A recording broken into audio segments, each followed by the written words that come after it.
My name is Hazel. I'm the daughter my parents often forgot to introduce at parties. The one left at home when the whole family went to Hawaii to celebrate my twin sister's graduation. They called it efficient planning. But I called it what it truly was, a reflection of my place in this family, not the chosen one, but the one kept around like a shadow. Harper and I were born just 8 minutes apart. Mom loved to retell the story of how Harper came out first, rosy, healthy, and strong, while I, Hazel, was smaller, quieter, and hard to raise. Every time she told it, it felt less like a birth story and more like a metaphor for everything that followed. Harper was the sun of our home, and I was the unnoticed shadow that trailed behind her. When we were little, Harper was the darling everyone wanted to cuddle. She had golden hair, bright blue eyes. I had dark brown hair, deep quiet eyes. I still remember our 6th birthday. Harper had a 3-tiered mermaid cake and gifts piled up in one corner of the living room. I got 2 toys, both of which used to be hers. She doesn't play with them anymore, so Hazel can have them, Mom said with a smile. Every toy Harper got bored of, every dress she outgrew, became a gift for me. On special occasions, Harper always got new dresses, new shoes, while I got the usual line. It's still perfectly fine, why buy more? Harper looked great in it. I couldn't understand how 2 children born on the same day, from the same blood, could be loved in such vastly different ways. As we got older, the contrast only deepened. Harper joined the cheer squad and was adored by the whole school. I buried myself in books and academic clubs. Every time Harper won something, even just best dressed of the week, our parents celebrated. But when I won first place in the state speech competition, Mom only said, "That's good, just don't act like you're better than everyone else." I learned how to swallow my hurt and smile through my invisibility. But nothing stung more than that one night. I remember it clearly. It was a winter night. Harper was sound asleep, but I couldn't stop tossing and turning because I had my scholarship interview the next morning. I went downstairs to get some water, and I overheard my parents talking in the living room. The door was slightly ajar. I hadn't meant to eavesdrop, but I froze when I heard Mom say, "I just don't see why we have to keep pretending with Hazel. We never planned for 2 kids, Harper was enough. Hazel, she's just like a shadow." Dad didn't protest. He just sighed and nodded, saying Hazel always makes such a big deal out of everything. They didn't know I was standing right on the other side of the wall, hands trembling not from the cold outside, but from the cold that crept into my bones, the kind that comes when your heart breaks in silence. I didn't cry that night. I just went back to bed, looked at Harper sleeping like a princess, and understood something clearly for the first time. I didn't need to keep trying. I didn't need to bend myself into shapes to please them, or chase compliments and approval they were never going to give. I couldn't make them love me the way they loved Harper. But I could do something else. I could love myself. And I could find my own way out of that house as soon as possible. The only way I knew how was to excel, to get into college, win scholarships, and create my own options. Because I knew if I stayed, I would always just be a shadow. And I wasn't born to live in someone else's darkness, even if that someone shares my face. Since that winter night, I started living as an outsider in my own family. No noise, no complaints, no expectations. Just school, study after study after study. School became the only place where I felt seen and treated fairly, a place where effort was measured by results, not by looks or favoritism. I ranked top of nearly every class, from math to literature. I won awards in state-level science competitions, and I was the only student invited to the summer honors program at Baylor University. Every time I won something, I brought the certificate home and placed it on the dinner table, holding on to the faint hope that maybe my parents would ask, smile, say something kind. But most of the time, they glanced at it like I had left a grocery store flyer on the table. They never came to any of the ceremonies because Harper has a choir performance that day, or simply because Mom needs to bake for Harper's party. Meanwhile, Harper, still their little angel, maintained average grades, but was praised endlessly every time she tied her hair neatly or wore a floral dress to school. "She's got such a great fashion sense," Mom would say, then glance at me like I was the failed version of Harper. Even when Harper won brightest smile from the student council, the whole family went out to celebrate at a fancy Italian restaurant. As for me, I was never taken out after any of my academic achievements. Harper not only lacked gratitude, she started getting jealous. Maybe because as we got older, people around us began to notice that the gap between us wasn't just 8 minutes of biology, it was an entire emotional world. Once, Harper told Mom directly, "I think the teachers are biased toward Hazel. They just like those nerdy kids who make them look good." And instead of defending me, Mom nodded and said, "I'll schedule a meeting with the principal." A few days later, I was called into the principal's office for an unexpected conference. My parents sat across from my biology teacher and the principal. They claimed that I was making Harper feel overshadowed and hinted at possible favoritism from the teachers. My biology teacher, a strict but fair woman, laid out grade sheets, attendance logs, essays, and exam scores. "There is no bias," she said firmly. "Hazel simply performs better. Every teacher in this school can confirm that." The principal added, "This school values fairness. Here, effort is acknowledged." My parents fell silent, clearly taken aback. But after we left the office, instead of apologizing, Mom looked at me coldly and said, "You really know how to humiliate people, don't you?" That sentence cut like a blade. I wasn't praised for working hard. I was blamed for daring to shine when Harper couldn't. After that, I stopped bringing my certificates home. I kept them in a box under my bed, as if I were hiding a part of who I really was. I started spending more time in the library, staying after school for career sessions, researching scholarships and college applications. I knew I wanted to become a doctor since I was 15, after reading an article about a Black female physician who overcame adversity to open a free clinic for underprivileged children. That story touched me not just because it was inspiring, but because it showed me that there could be a world where kindness and dedication were respected. And I wanted to get to that world as soon as I could. To save for my future, I took a part-time job at a small cafe near school. Every afternoon after class, I'd bike there to make coffee, clean tables, and sometimes do homework during breaks. The manager there, Miss Maribel, was the first person who ever asked me, "Hazel, are you okay?" No one at home had ever asked me that. Miss Maribel didn't need to know what was going on in my life. But every time I went quiet, she'd bring me a hot mocha and let me sit quietly in the corner, journaling or studying. She didn't say much, but her eyes made me feel like I wasn't invisible. The older I got, the more I realized that family isn't always a safe place. Sometimes, it's the place that makes you feel the smallest. But it was in those very moments that I learned the most valuable lesson. I could rebuild my own definition of home. I didn't need permission. I didn't need applause. As long as I believed I had worth, no one could take that away from me, no matter if they shared my last name or not. And from that point on, I made a promise to myself. One day, I would walk out of that house and into a life I chose, not the one I was assigned. High school graduation came like a milestone I both longed for and quietly feared. I couldn't sleep the night before. Not because I was nervous about my speech, but because a small, foolish part of me still hoped just maybe that this time would be different. That maybe, just once, my parents would look at me like I was really their daughter, beam with pride, and tell people, "She's the valedictorian." But I should have known better. Disappointment had never been in short supply in that house. That morning, I biked myself to school on an old bicycle. Harper got a ride from Dad. I wore a simple white dress, pressed the night before with a handheld iron. Harper wore a lavender designer dress, probably picked out by Mom, and had her hair curled professionally at a salon. When I walked into the auditorium, all eyes turned toward Harper. But I didn't care. Today was my day, or at least, I wanted to believe it was.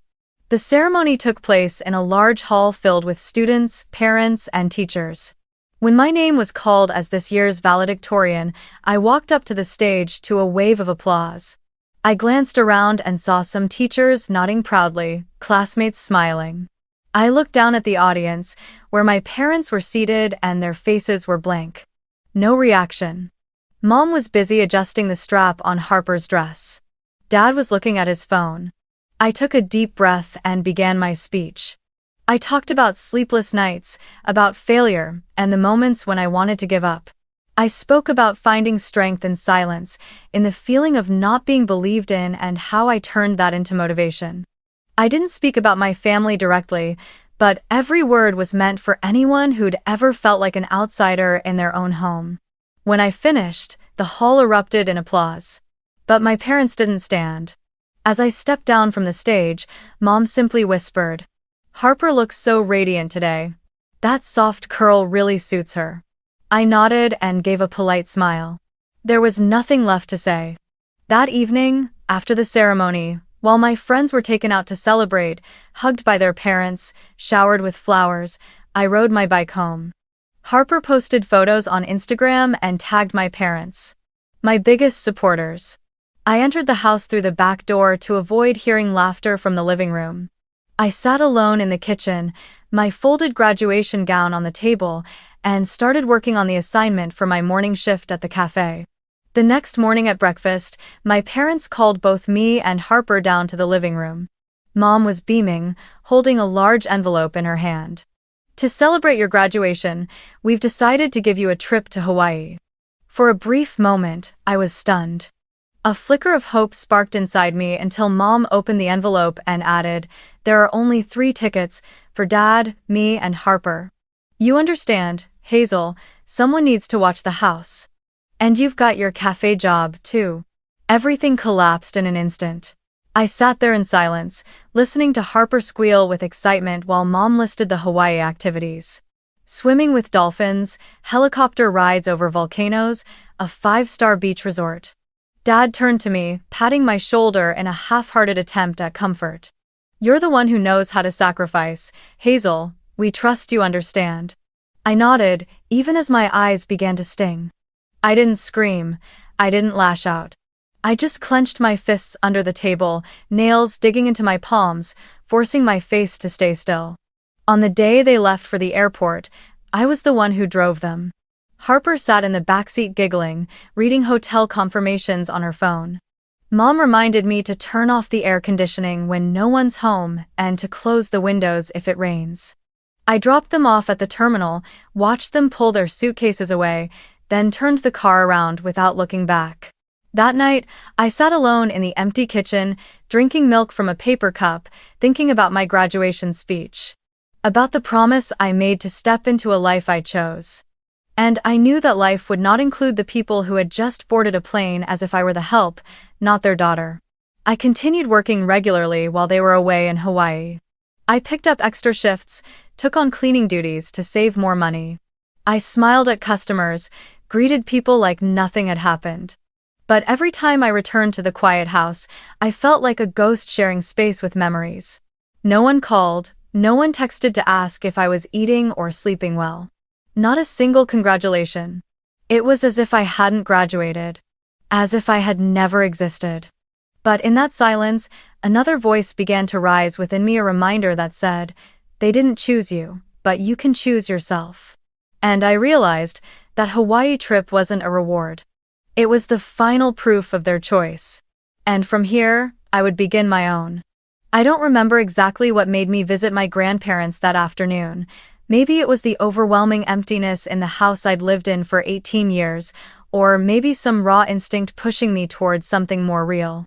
I just remember standing in front of the little house tucked away in a quiet neighborhood in South Dallas, holding a paper bag of bread from the cafe, heart pounding as if I feared they'd turn me away. My maternal grandparents lived there, in a faded tile-roofed house with a porch full of lavender and wild daisies bathed in the golden light of late afternoon. It had been over 8 years since I'd last seen them. Mom always said they were tacky, backward, not fit to represent a successful family. And just like that, because of her cheap pride, a blood connection had been severed. I knocked 3 times, heart churning. The door opened, and there stood a silver-haired woman, eyes wide with disbelief, hands trembling as she let go of a half-fastened apron. "Hazel, is that you?" she whispered. For a moment, time folded in on itself. I nodded, and she pulled me into a hug like she feared I might vanish if she let go. Grandpa came out from the kitchen, still holding an open book, eyes wide. My goodness, Hazel, you've grown so much. They both looked older than I remembered, more fragile than I expected, but their smiles were exactly as I recalled from hazy childhood memories, the ones from holidays when I was allowed to visit the countryside. We sat in the living room, sipping peppermint tea and nibbling on homemade cookies. They didn't ask why I came, and they didn't mention my mother somehow. The three of us understood that there are wounds you don't need to name. I simply said that Harper went to Hawaii while I stayed home to watch the house and go to work. Grandma gently squeezed my hand, her eyes misting over. You don't deserve this. I've known that for a long time, sweetheart, but we couldn't do anything when your mother wouldn't let us. I looked at her, surprised. You knew all of it. Grandpa nodded. We knew. From the graduation invites that never reached us, the phone calls that went unanswered, the social media posts full of Harper's pictures while you vanished like you didn't exist. We've been watching you from afar, Hazel, and it broke our hearts. I don't remember when I started crying, but my tears weren't out of anger. They came because, for the first time in years, I felt truly seen without conditions, without comparisons, without having to prove I mattered. We sat together into the evening. Grandma told me Grandpa had invested in a small local grocery chain over 20 years ago and it had become surprisingly successful. But they chose to live simply, without flash or attention. My mother knew this but looked down on them because being rich without flaunting it means you have no status. I found it almost funny, not because of how ridiculous she was, but because of the irony. I had been chasing love, and I found it in the very place my mother had discarded without a second thought. The next day, they took me for a walk around the neighborhood, pointing out a garden plot they owned next door. Then, without warning, they led me to a small garage behind the house. Grandpa opened the door, and I froze.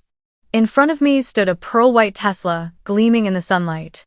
My eyes widened, stunned, before Grandpa quietly said, "A graduation gift. Not for the car's value, but because we want that little girl Hazel to know. You are worthy of being cherished." I had never dreamed of owning a car like that, never even expected a gift of any kind. But what made me cry wasn't the car, it was those words. Simple, honest, and without any strings attached. That afternoon, we sat in the living room again. Grandpa opened his laptop and asked, "You got into med school, didn't you?" I nodded, voice trembling. "With a full scholarship." He smiled, beaming with pride. "Even so, housing, books, living costs, it can be a heavy burden. We've set up a small fund. It's enough to cover you for the next 4 years, so you won't have to worry about anything." I went silent. Every word they said seemed to seep into the cracks of my heart, healing the places long shattered by rejection. "But why?" I asked. "Because we stayed silent for too long. And love needs action," Grandma said. "Because you are our granddaughter. And because no child should ever grow up thinking they're not enough, just because the adults around them refuse to see them." I stayed with them for 3 days. Those 3 days were the most peaceful I've ever known. No comparisons, no pressure, no words sharp as thorns. Just the smell of baked goods, morning birdsong, and stories from their youth. I woke early, drank tea with Grandma, pulled weeds in the garden with Grandpa, and every afternoon I sat in the Tesla learning to drive with him by my side. That car wasn't just transportation, it was a symbol of choice. For the first time in my life, I felt like I was the one who had been chosen. When I was about to leave and return to my parents' house, Grandpa held my hand tightly. "You don't owe them anything, but you owe yourself a better life. Come back whenever you need, this place is always open to you." I promised I'd return after sorting things out. But deep down, I knew that Hawaii trip, the one they excluded me from, had marked a turning point that couldn't be undone. Because once you've known what real love feels like, you can never go back to being a shadow in a house without light. And this time, I would be the one choosing to step out of my old life and into the path I truly deserve. I returned home on a scorching June afternoon, the sun still high and harsh, casting sharp light across the brick path leading to the front door. I parked the new Tesla neatly in the driveway, stepped out, and stood there for a long moment, just looking at it. The car gleamed, reflecting the blue sky and the swaying tree branches above. It wasn't a statement, it wasn't a tool for showing off. It was living proof of one simple truth: I was no longer invisible. I cleaned up my room and folded my belongings into a suitcase, setting it quietly in the corner, an unspoken preparation. I didn't want to wait for them to return, but I didn't want to leave in silence either. I had spent a lifetime being silent, and all that ever did was teach people they could hurt me without consequence. This time, I would let them see through absolute calm. That evening, just as the sun dipped behind the trees, I heard the front gate creak open. Then came the sound of suitcase wheels, flip-flops, and excited laughter drifting from afar. The front door swung open. Harper walked in first, skin, sun-kissed, curls still neat, dressed in a floral maxi dress, arms full of designer bags. My parents followed, tired but glowing, the joy of their vacation still written on their faces. They froze in the doorway when they saw the Tesla parked outside. "What is this?" my mom snapped, her voice rising. "Whose car is that?" I stepped out from the kitchen, drying my hands with a towel, and answered calmly, "It's mine." My father frowned. "What do you mean yours? Who gave it to you? You don't have the money for something like that." Harper raised an eyebrow and walked over to the window, voice tinged with mockery and disbelief. "Looks more like something a celebrity would drive, not Hazel." "It's from Grandma and Grandpa," I said, my gaze steady. The room went still for a moment. "Which grandparents?" Mom practically hissed. "Didn't I tell you they're dirt poor and trying to act classy when they can't even feed themselves?" I looked at her for the first time in my life, not with pleading or hope, but with clarity. "They're not as poor as you think, and unlike you, they never forgot me." Dad shook his head, voice sharp. "So you think flaunting a car like that is appropriate? There are 2 daughters in this house. You should give it to Harper. She needs a car for college." I let out a quiet, unsurprised laugh. "I'm going to college too, and this car is mine. It's a gift for me. Not to share, not to please anyone." Harper's eyes darkened. "So what, you're trying to act superior now? That car doesn't make you a princess, Hazel. It just shows how spoiled you are by a couple of senile old folks." I took a breath, my voice as calm as still water. "Harper, I don't need you to understand, and I don't need your approval. I just want you to know I'm done trying to be the good one in a family that never wanted me to exist. Not anymore." Mom crossed her arms, stepping closer. "What kind of attitude is this? We're a family. You can't just distance yourself over a car." I looked at her, then at Harper and Dad, and slowly shook my head. "It's not the car that created the distance. It's how I've been treated all these years. I spent so long trying to be seen, to be loved, and every effort was dismissed. I don't need that anymore. This isn't just a car, it's a symbol of a choice, and that choice is, I will never let myself be diminished again." The room went silent for a few seconds. Anger no longer worked because I no longer responded to it. "What are you planning to do?" Dad asked, his voice lower now. I pointed toward the suitcase in the corner of the room. "I'm leaving. Tomorrow morning." "Where will you go?" Mom asked. I smiled softly. "To Grandma and Grandpa's, a place where I'm not treated like an extra." Harper scoffed, but said nothing more. Maybe, deep down, even she knew. This time, I wasn't bluffing. I turned away, leaving the 3 of them standing in the middle of the living room, sun-kissed skin, designer luggage, and a stunned silence that hadn't yet worn off. What I felt wasn't joy, and it wasn't pain. It was a deep stillness, like the moment when an old, rusted door finally closes behind you, and you step into fresh air, no longer bowing your head for anyone. I knew I wouldn't come back. And I also knew. From that moment forward, I was no longer the girl left behind in every family decision. I was Hazel. And I was the one making the decision now. I woke up earlier than usual the next morning, while the house was still quiet, only soft morning light slipping through the curtains and the hum of the AC in the living room. I sat on my bed for a long time, taking in the room I had grown up in for 18 years, the pale gray walls, the faded medical book poster, the shelf filled with notebooks I had written in silence. Every object held a memory, not warm ones, but quiet testaments to the years I had existed like a shadow in a house where I learned to stay silent so I wouldn't cause trouble, or make Harper feel inadequate, or ruin the atmosphere. I opened my closet, folded the old t-shirts into my suitcase, packed the textbooks I had used to win scholarships, and finally placed my medical school acceptance letter carefully into my handbag like a passport into another world.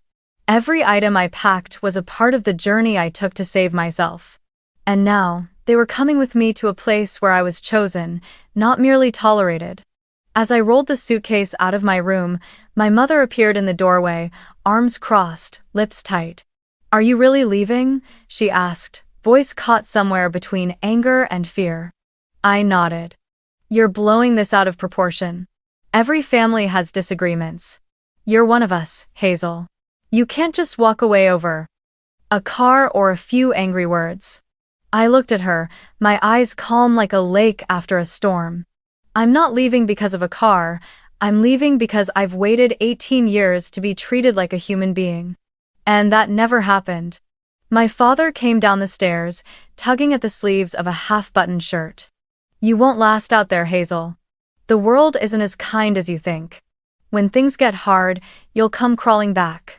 And when that happens," he didn't finish his sentence, as if leaving it hanging was punishment enough. I nodded gently, my voice barely above a breath. "If I have to come back, that'll mean I failed. But at least it'll be my own failure. Not a half-life in this house, where I've had to trade my dignity just to have a place." Harper's voice rang out from upstairs, dripping with sarcasm. "Still the best at playing the victim, huh? Funny how no one noticed you for 18 years, and now suddenly the whole world owes you something." I looked up at her, not with anger, not with sadness. Just a quiet sense of pity. "No one owes me anything, Harper. But I don't owe anyone my silence anymore." I rolled my suitcase toward the door, walking slowly through the living room, a place that had witnessed so many family dinners where I sat like a decorative object. The family photo on the wall, where Harper stood in the center with her arms wrapped around our parents, while I stood off to the side like I didn't belong. The couch where Harper used to watch movies while I did homework, unnoticed. I didn't look back. The door clicked shut behind me. No one called out. No one ran after me. Just the sound of suitcase wheels scraping the concrete and the morning sunlight hitting my eyes, forcing me to squint but also lifting a weight from my chest like never before. For the first time in my life, I walked out of that house not to go to school, not to work a shift, but to step into a life I had chosen for myself. I climbed into the Tesla parked out front, unlocked it with the smart key, and the quiet engine hum sounded like a soft knock on the door of a new life. I sat in the driver's seat, buckled in, took a deep breath, and glanced into the rearview mirror. The house still stood there, but it no longer held the shape of home in my heart. I drove through the familiar neighborhood, past every street and hedge that had stored the cuts and bruises of my childhood. But this time, I wasn't leaving with pain. I was leaving with freedom. I didn't know what lay ahead. I could fail, I could be lonely. I could face trials I wasn't ready for. But what I knew for certain was this: I would never again live in a place where love had to be earned and existence needed justification. Every mile I put between me and that house brought me closer to who I really was. I thought of Grandma and Grandpa, of the kitchen filled with the scent of baked goods, of their kind smiles and the hands always ready to reach out when I needed them. I knew they were waiting for me there, in a place called home in a different sense, where love came without terms and presence was never something to compete for. I didn't know what the future held. But as the car sped down the highway and sunlight spilled across the windshield, I felt something I had never felt in 18 years of living under my parents' roof. Freedom. And in that moment, I understood this wasn't an ending. It was a beginning. I arrived at my grandparents' house just as dusk settled in.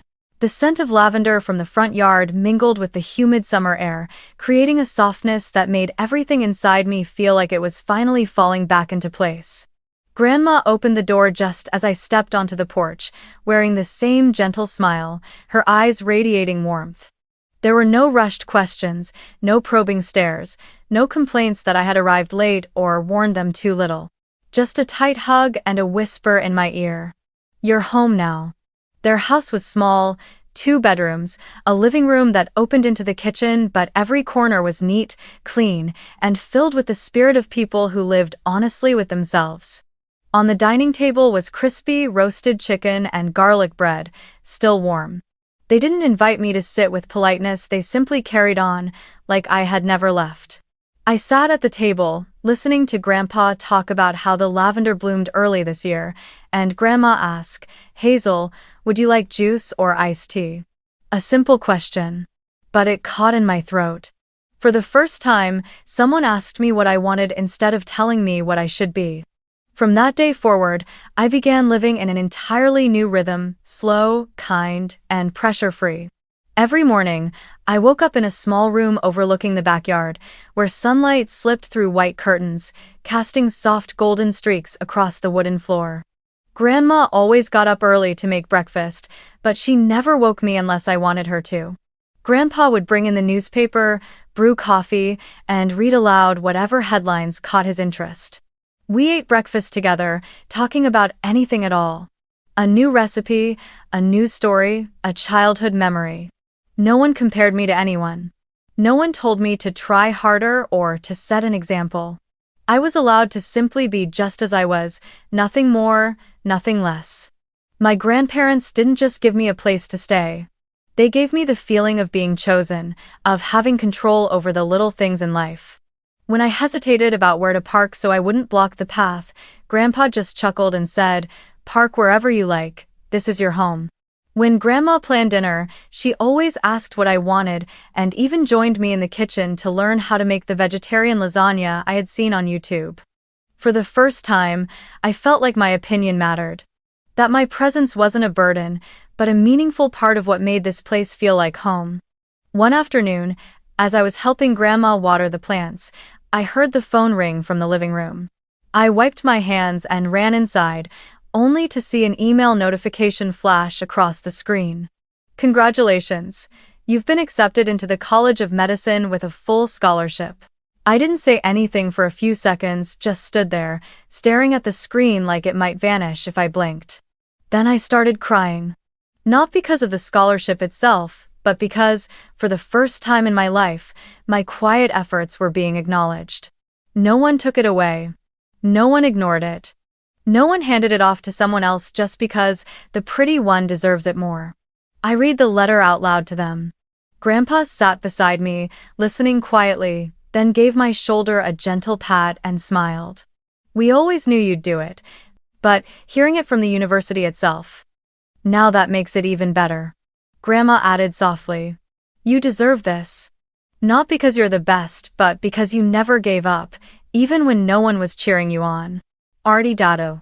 That evening, I sat alone in the Tesla parked in the driveway, soft yellow light spilling from the house windows across the windshield. I ran my hand along the steering wheel, thinking about the day I stood silently in the old kitchen, listening to my mother announce that the Hawaii trip had only 3 tickets. I thought about Harper's gaze, like I was the only thing standing between her and having everything. This car wasn't a reward for being better. It was proof that I had chosen myself in a world that kept telling me I wasn't enough. I wasn't driving it to get back at anyone. I was driving it to remind myself, I can go far and I deserve to. In the days that followed, I began preparing for my first year of college. My grandparents helped me organize my paperwork, gather supplies, and whenever I grew anxious, they were always there with comfort and reassurance. No one told me I had to be the pride of the family, and no one pressured me to succeed just to prove something. They simply said, "Whether you choose medicine or flower gardening, we'll love you just the same." And that's when I realized real happiness doesn't come from the grand things. Not the scholarship, not the fancy car, not the prestigious degree. It comes from sitting at a table with people who call you by your name ask what you want, and actually listen to your answer like it matters. It comes when you're chosen not because you're perfect, but because you're you. I don't know what the road ahead will look like. But now, I have a place to return to, a foundation to begin from. I no longer carry the weight of comparisons, of dismissive looks, of years spent being invisible. I carry only one thing, a belief in my own worth. And with that, I can go anywhere. One early spring morning, I stood in the courtyard of the College of Medicine, where the trees had just begun to bud and the air held a gentle chill of new beginnings. In front of me stood the main building with its red-tiled roof and engraved school name, once a distant dream. I only dared whisper to myself on nights I sat alone in a cold kitchen. But now, I was here. Not as a lucky guest, not as someone handpicked out of pity or favoritism, but as someone who carved her own path, who walked through years of being overlooked and dismissed, and showed up fully in her own life. I sat down on a stone bench near the lawn and opened the little notebook I always kept in my bag.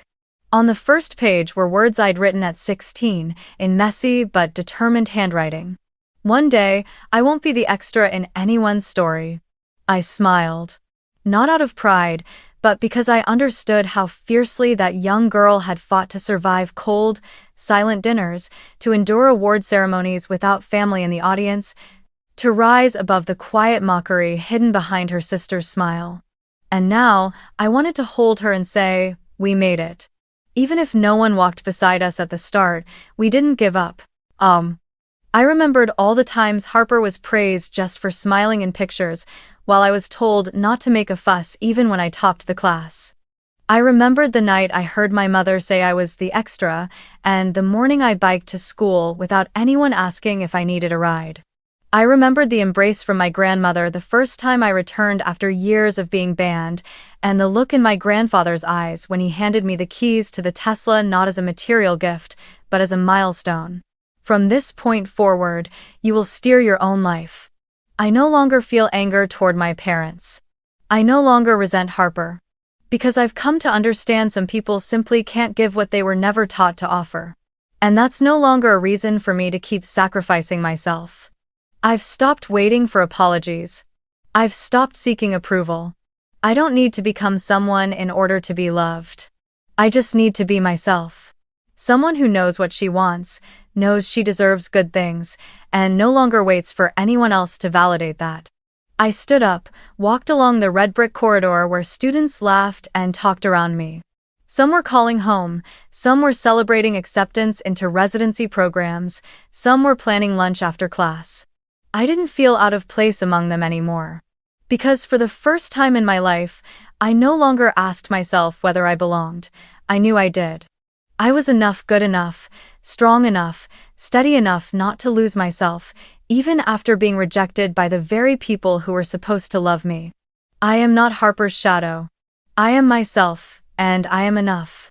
If you're watching this and someone has ever told you that you weren't good enough to chase your dreams, that you were being unrealistic, that someone else, maybe your sibling, or someone they called better, was the one more worthy of the investment, the love, and the belief, then I want you to know this.